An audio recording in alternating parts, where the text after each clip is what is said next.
Third जो हमारा topic है वो है ग्रोथ एंड डिफरेंशिएशन। ग्रोथ को हम, growth is also known by the name of cell proliferation. तो हम सेल प्रोलिफरेशन डिस्कस करेंगे और अलग से हम डिफरेंशिएशन डिस्कस करेंगे। तो ग्रोथ, या हम ग्रोथ के लिए वर्ड यूज करेंगे सेल प्रोलिफरेशन। तो एक ना रिलेशनशिप है ग्रोथ और डिफरेंशिएशन के बीच में। डिफरेंशिएटेड सेल्स एक बार डिफरेंशिएट हो गए, यानी कि अगर उनके फेट डिसाइड हो गए, अगर उनके फंक्शंस डिसाइड हो गए, जैसे मैंने उस दिन आपको बताया था कि एक न्यूरल क्रेस्ट सेल जो है, it can become a melanocyte,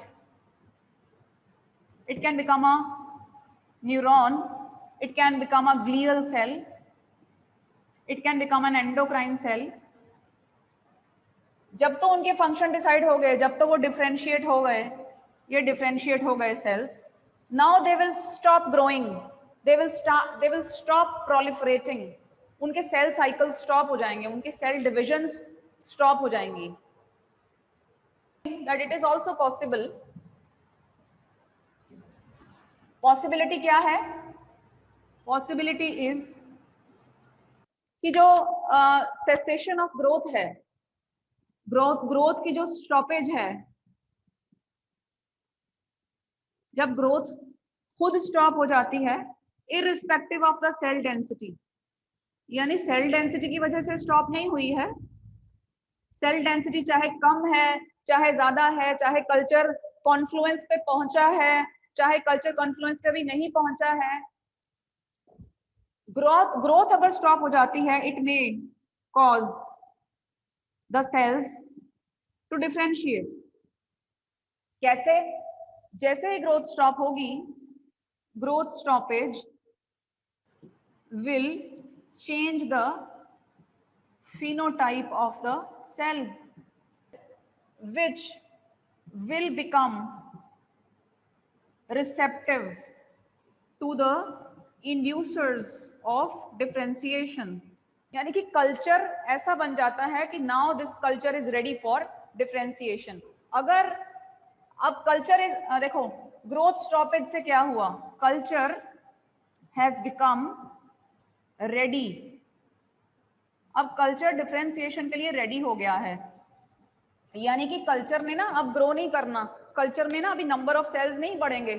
culture अब रेडी है कि मुझे आप क्या दो, मुझे आप अप्रोप्रिएट सेल इंटरैक्शंस दो, मुझे आप अप्रोप्रिएट सिग्नल्स या एक्सोजिनस सिग्नल्स या इंड्यूसर्स दो, जो भी ग्रोथ फैक्टर्स हैं, जो भी इंड्यूसर्स हैं, मुझे प्रोवाइड करो। जैसे ही ये सब चीजें आप प्रोवाइड कर दोगे, अप्रोप्रिएट सेल इंटरेक्शंस मिल जाएंगी, अप्रोप्रिएट एक्सोजिनस सिग्नल्स और इंड्यूसर्स मिल जाएंगे, culture will go to differentiate.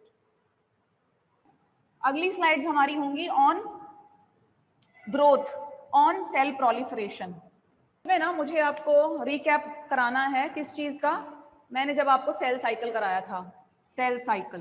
तो cell cycle is made up of M phase, G1 phase, S phase and G2 phase। तो आपको पता है ये G1 और G2 तो ग्रोथ फेजेस होते हैं, growth phase. G2 is also a growth phase. M phase जो होता है ये माइटोटिक फेज होता है। S फेज होता है DNA सिंथेसिस होता है इसमें। M फेज जो होता है इसमें जो क्रोमेटिड्स होते हैं they become visible and they become segregated to daughter cells। और मेनली ये दो फेज मुझे डिस्कस करने हैं जो कि बहुत इंपॉर्टेंट हैं। एस फेज में डीएनए डबल होता है, डीएनए रेप्लिकेशन होती है। तो सेल साइकिल में अभी I will show you few slides. So cell cycle जो है एम फेज का बना होता है। एम फेज में मेनली क्या होता है, this is the M phase, यहाँ पे आप देख रहे हो this is the M phase.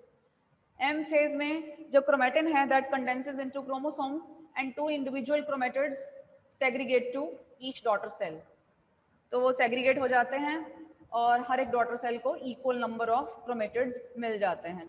G1 phase, इस स्टेज पे मैं क्या कह रही हूँ, M फेज हो जाने के बाद, एक सेल के 2 सेल बन जाने के बाद जो नए 2 सेल बनते हैं, या तो वो नए 2 सेल G1 में एंटर कर जाएंगे, एंटर कर दोनों करेंगे, दोनों G1 में जब एंटर कर जाएंगे, एंटर करने के बाद वो दोनों सेल्स या तो क्या करेंगे, या तो वो परमानेंट इसमें से एग्जिट कर जाएंगे सेल साइकिल में से, या वो क्या करेंगे, या वो डीएनए सिंथेसिस की तरफ एंटर कर जाएंगे। अब जब एग्जिट करते हैं, दो तरह से एग्जिट कर सकते हैं, या तो वो रिवर्सिबली एग्जिट करेंगे या वो इरिवर्सिबली एग्जिट करेंगे। यानी एक बार सेल साइकिल से एंटर कर गए, फिर there is no entry back, यानी वापस वो सेल डिवाइड नहीं कर पाएंगे। तो ये ऐसा कौन डिसाइड करता है कि वो एंटर करेंगे कि नहीं करेंगे, we will see in the next slide. तो इट इज ड्यूरिंग G1, उसी टाइम जो सेल है वो बहुत सारे नंबर ऑफ रेस्ट्रिक्शन पॉइंट्स पे कंट्रोल हो सकता है cell cycle. Number of restriction points means उन रेस्ट्रिक्शन पॉइंट से अगर कोई सेल निकल गया तो मतलब वो सेल साइकिल में रहेगा, अगर इन उन रेस्ट्रिक्शन पॉइंट से वो नहीं निकला तो मतलब वो सेल में एंटर नहीं कर पाएगा। ठीक है, तो ये कैसे कंट्रोल होते हैं, यू सी दिस, ये रेस्ट्रिक्शन पॉइंट लगा हुआ है, एक G1 फेज में लगा हुआ है, एक रेस्ट्रिक्शन पॉइंट S फेज में लगा हुआ है। तो ये नेगेटिवली एक्टिंग फैक्टर्स हैं RB एंड P53, और एक रेस्ट्रिक्शन पॉइंट देखो कहाँ लगा हुआ है, G2 में भी लगा हुआ है। तो अगर तो इन रेस्ट्रिक्शन पॉइंट से सेल निकल गया तो वो डिवाइड कर जाएगा, यानी M फेज में एंटर कर जाएगा। अगर वो इन रेस्ट्रिक्शन पॉइंट से नहीं निकला तो यहीं पे अटक के रह गया तो वो सेल डिवाइड नहीं कर पाएंगे दोबारा। यानी कि इन ये रिस्ट्रिक्शन पॉइंट्स मिलकर डिसाइड करते हैं कि क्या सेल साइकिल में ही रहेगा या इसमें से निकल जाएगा, और निकलने के बाद, निकलेगा तो सही, निकलने के बाद डिफरेंशिएट भी करेगा। Now this G1 is followed by S phase. G1 के बाद क्या है, S फेज। इस S फेज में डीएनए क्या होता है, रेप्लिकेट होता है। S के बाद क्या आता है, G2 फेज, जिसमें सेल ये प्रिपेयर करता है कि मैं माइटोसिस में री एंट्री करूंगा। जब ये इनएक्टिवेट हो जाते हैं, ये नेगेटिवली एक्टिंग फैक्टर्स, कौन इनको इनएक्टिवेट कर सकता है, अगर इनके ऊपर फॉस्फेट्स ऐड हो जाएं, अगर ये क्या हो जाएं, इनके ऊपर फॉस्फोरिलेशन आप कर दो तो ये इनएक्टिवेट हो जाते हैं। अगर ये इनएक्टिवेट हो जाएं, जैसे इस डायग्राम में दिखाया हुआ है कि ये इनएक्टिवेट हो गए हैं, अगर वो इनएक्टिवेट हो जाते हैं तो सेल साइकिल आराम से चलते रहेगा, नहीं तो सेल साइकिल के ऊपर ऐसे बैरियर्स लगे हुए हैं। Checkpoints at the beginning of DNA synthesis and in G2. Checkpoints at the beginning of DNA synthesis. ये है checkpoint at the beginning of DNA synthesis and in G2. ये भी G2 में checkpoint है. They determine the integrity of DNA and will halt the cell cycle to allow DNA repair or entry into apoptosis if repair is impossible. जो checkpoints यहाँ पे हैं, S phase में जो checkpoint है या G2 में वो checkpoint है, ये checkpoint ये determine करता है कि जो सेल डीएनए डबल हुआ है, यहाँ पे मैंने कहा ना एस फेज में डीएनए डबल होने लगता है, तो ये वाले दो चेक पॉइंट्स, ये चेक पॉइंट और ये चेक पॉइंट, ये फाइंड आउट करते हैं कि जो डीएनए डबल हुआ है, डीएनए रेप्लिकेट हुआ है, क्या वो डीएनए एकदम सही है, क्या वो डीएनए एकदम एक्यूरेटली रेप्लिकेट हुआ है, क्या उस डीएनए में कोई एरर्स हैं। तो अगर तो डीएनए में एरर्स हैं तो रिपेयर होनी शुरू हो जाएगी, अगर रिपेयर पॉसिबल नहीं है तो सेल एपोप्टोसिस में एंटर कर जाएगा। तो ये दोनों जो चेक पॉइंट्स हैं एस फेज में और G2 फेज में, ये दोनों चेक पॉइंट्स ये डिटरमिन करते हैं कि डीएनए की इंटेग्रिटी कैसी है। अगर डीएनए ठीक ठाक है तो सेल साइकिल होता रहेगा, पर अगर डीएनए में प्रॉब्लम है तो डीएनए की रिपेयर शुरू हो जाएगी, सेल साइकिल रुक जाएगा उस टाइम थोड़ी देर के लिए।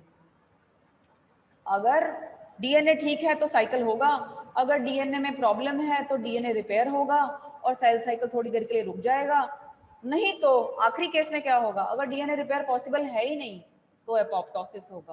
What is apoptosis? Apoptosis is cell death, यानी कि जो सेल है जो कि डिजीज्ड है, जो कि इन साइकिल्स के थ्रू जा रहा था, पर फिर उसमें प्रॉब्लम्स आने लग गए, डीएनए में प्रॉब्लम आने लग गए, डीएनए रिपेयर पॉसिबल ही नहीं था, अब उस सेल को पॉपुलेशन से रिमूव करने का काम, यानी कि सेल को खत्म कर दिया जाए, सेल की डेथ हो जाए, उसको कहते हैं एपोप्टोसिस। एपोप्टोसिस क्या है? It is a programmed cell death, it is a regulated physiological process. Cell में एक तरह से पूरा प्रोग्राम इसके लिए बना हुआ है हमारी बॉडी में। एपोप्टोसिस के लिए एक पूरा प्रोग्राम है कि किस सीक्वेंस में सेल की डेथ होगी, पहले डीएनए रिमूव होगा, सेल ऑर्गेनेलीज की डेथ होगी। ये सारा कुछ एक रेगुलेटेड फिजियोलॉजिकल प्रोसेस है जिससे कि वो डेड सेल जो है that will be removed from the population. तो अब ना मैं सेल प्रोलिफरेशन के लिए जो पॉजिटिव फैक्टर्स हैं, जो नेगेटिव फैक्टर्स हैं, यानी कि ये जो मैंने कहा चेक पॉइंट्स हैं, चेक पॉइंट्स में मैंने P53 और RB की बात बताई कि अगर ये दोनों प्रेजेंट होंगे तो सेल साइकिल इंटरप्ट हो जाएगा। अगर ये दोनों प्रेजेंट नहीं है, अगर इन दोनों की फॉस्फोरिलेशन हो गई है, ये इनएक्टिवेट हो गए हैं, तो सेल साइकिल होगा। तो ये सारी चीज़ों को कंट्रोल करने के लिए क्या क्या चीजें हैं, अभी मैं आपको नेगेटिव और पॉजिटिव फैक्टर्स बताऊंगी जो कंट्रोल करते हैं सेल प्रोलिफरेशन को। जो एंट्री है सेल साइकिल में that is regulated by signals from the environment. दो तरह से हैं हमारे पास। अगर तो लो सेल डेंसिटी है, लो सेल डेंसिटी की वजह से free edges of the cells are available for spreading, यानी कि सेल डेंसिटी अगर कम है तो सेल्स एक दूसरे से दूर दूर हैं, सेल्स की फ्री एजेस अवेलेबल हैं और cells they are capable of spreading, जिससे उनकी एंट्री किसमें हो जाएगी, एंट्री इनटू द साइकिल। पर इसके लिए कुछ ग्रोथ फैक्टर्स की जरूरत है। उन ग्रोथ फैक्टर्स को हम कौन से ग्रोथ फैक्टर्स बोलते हैं, we call them mitogenic growth factors. Mitogenic growth factors means mitosis के लिए, यानी कि जो माइटोसिस को क्या कर सकें, प्रमोट कर सकें। कौन कौन से हैं हमारे पास, epidermal growth factor, fibroblast growth factor, platelet derived growth factors. अगर ये फैक्टर्स पॉसिबल हैं, ये फैक्टर्स अगर आप कल्चर में प्रोवाइड कर देते हो, कल्चर में अवेलेबल हैं, तो सेल्स किस में एंटर कर जाएंगे, सेल साइकिल में एंटर कर जाएंगे। कैसे, ये सारे ग्रोथ फैक्टर्स के लिए एक सेल के पास क्या प्रेजेंट होते हैं, सेल के पास रिसेप्टर्स प्रेजेंट होते हैं। आप जब मीडिया में ये ग्रोथ फैक्टर्स दोगे तो ये ग्रोथ फैक्टर्स PDGF का रिसेप्टर भी होगा, EGF का भी रिसेप्टर होगा सेल के पास, FGF का भी रिसेप्टर होगा सेल के पास। तो अगर आप ये सारे फैक्टर्स प्रोवाइड कर दोगे कल्चर में, और कल्चर में सेल डेंसिटी लो है, तो सेल्स किस में एंटर करेंगे, साइकिल में एंटर करेंगे, यानी कि they will continue with the cell proliferation. आगे अगर हाई सेल डेंसिटी है, if there is high cell density, अब हाई सेल डेंसिटी क्या करेगी, this will inhibit the proliferation of cells. सबसे पहले क्योंकि हाई सेल डेंसिटी है तो सेल कांटेक्ट होगा। इस सेल प्रोलिफरेशन की इनहिबिशन को और स्ट्रॉन्ग करना, इस इनहिबिशन की पावर को और बढ़ाना कि सेल प्रोलिफरेशन हो ही ना बिल्कुल, that is accentuated by crowding. फिर उसके बाद क्या होगा, रिजल्टेंट चेंज होगा in shape of the cell, जिससे स्प्रेडिंग स्टॉप हो जाएगी। तो इस तरह से सेल प्रोलिफरेशन जो है इस तरह से कंट्रोल होती है, और इसका कंट्रोल ज्यादातर एनवायरनमेंट के पास होता है। We go to the next slide. Let's say epidermal growth factor, अभी पिछले पॉइंट में मैंने बताया आपको, epidermal growth factor, fibroblast growth factor, platelet derived growth factor. अगर ऐसे कोई फैक्टर्स हों, वो फैक्टर्स आएंगे सेल के पास, और सेल क्या करेगा, सेल के पास ऑब्वियसली ये रिसेप्टर के साथ बाइंड करेंगे।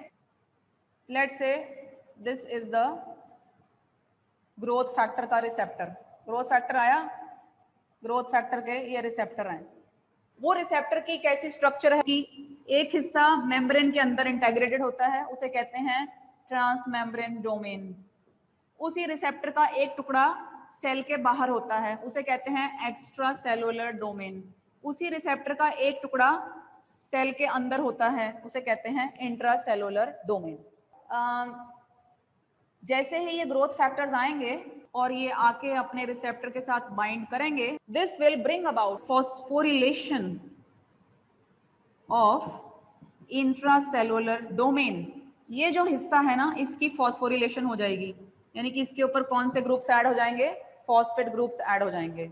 वो फॉस्फेट ग्रुप ऐड होने से सेल के अंदर साइक्लिन्स की कॉन्सेंट्रेशन सेल के अंदर बढ़ जाएगी। इसे कहते हैं up regulation. What are cyclins? Cyclins are positive activating factors, यानी कि ये सेल साइकिल होने देंगे, ये नेगेटिव नहीं है, ये क्या है? पॉजिटिव है। मैंने P53 और RB आपको कराया था, P53 एंड RB, वो नेगेटिव एक्टिवेटिंग फैक्टर्स थे, नेगेटिवली एक्टिंग फैक्टर्स थे। सो नेगेटिव एक्टिंग फैक्टर्स जैसे कि P53 and RB gene product, ये सेल साइकिल को ब्लॉक करते हैं, ये हम पढ़ चुके हैं एट वेरियस रेस्ट्रिक्शन पॉइंट्स और चेक पॉइंट्स। ठीक है। The link between the extra cellular control elements, कौन से extra cellular control elements? Both positive acting and negative acting.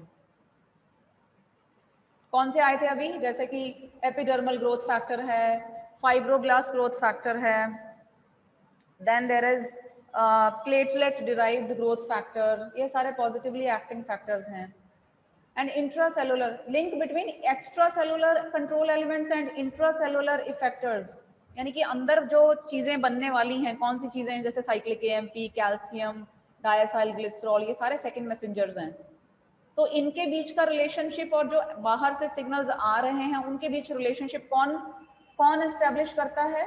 Bye cell membrane receptors and signal transduction pathways, often involving protein phosphorylation and second messengers such as cyclic AMP, calcium and diacyl glycerol.